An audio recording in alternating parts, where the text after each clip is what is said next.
Hey everyone, and welcome. Today we're going to break down something called QSM. It's a really cool system designed to build something we need now more than ever in our digital lives: real, verifiable trust. But let's start with a question. Think about it for a second. How can you prove you're over 21 without showing your whole driver's license? Or prove you have enough money for a purchase without revealing your entire bank balance? Well, that is the exact problem a technology called zero-knowledge proofs was created to solve. All right, so how does QSM pull this off?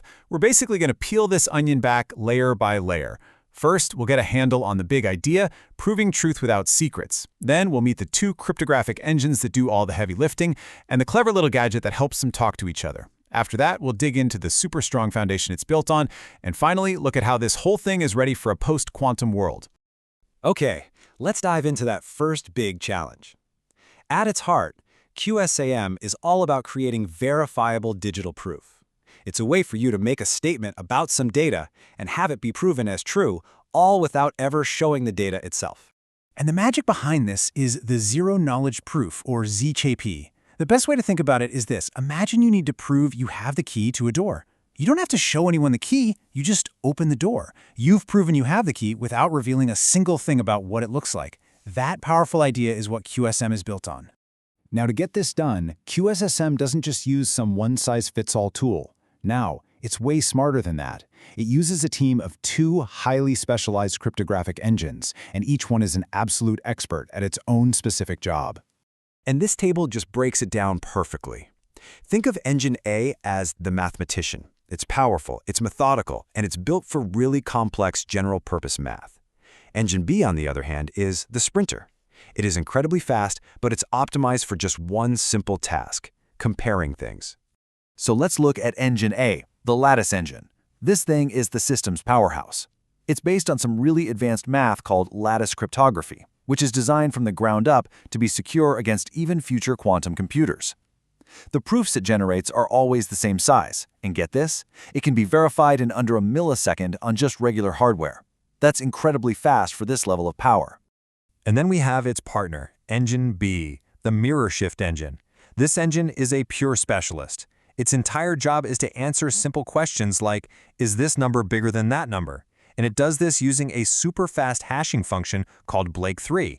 Because it gets to skip all the complex algebra, it is lightning fast and also naturally resistant to quantum attacks. And just look at the payoff for all that specialization. An entire proof from Engine B clocks in at around 291 bytes. I mean, that is ridiculously small.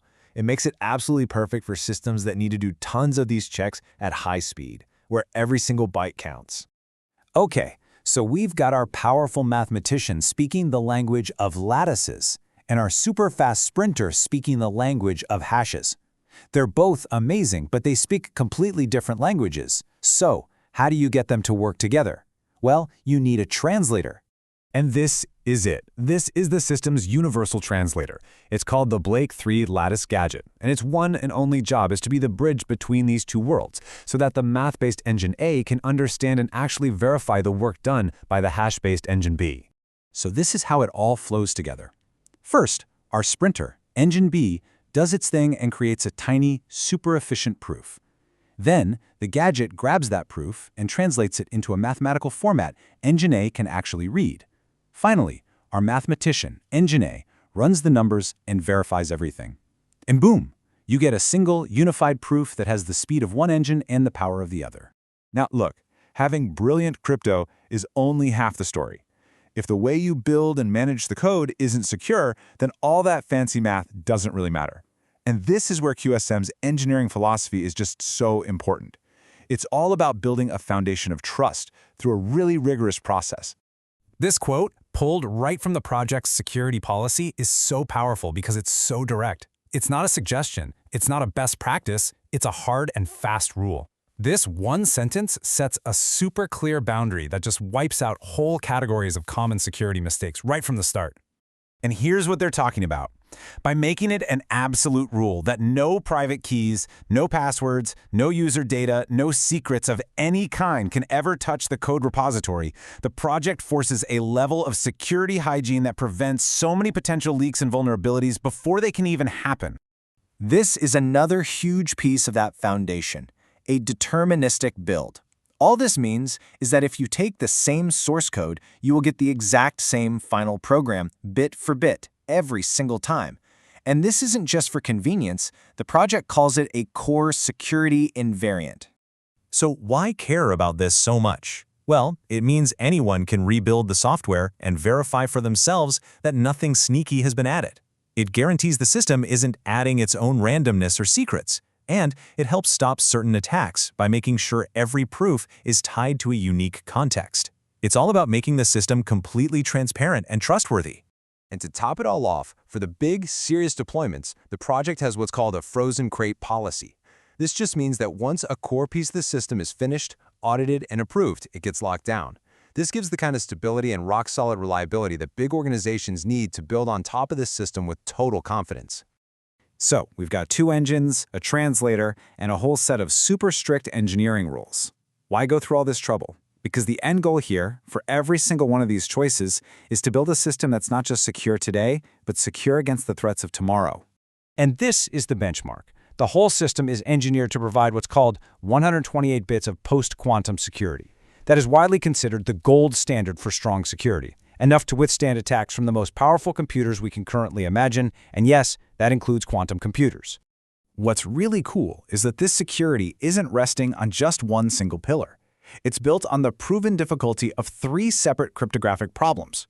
You've got Engine A, which relies on the hardness of those post-quantum lattices.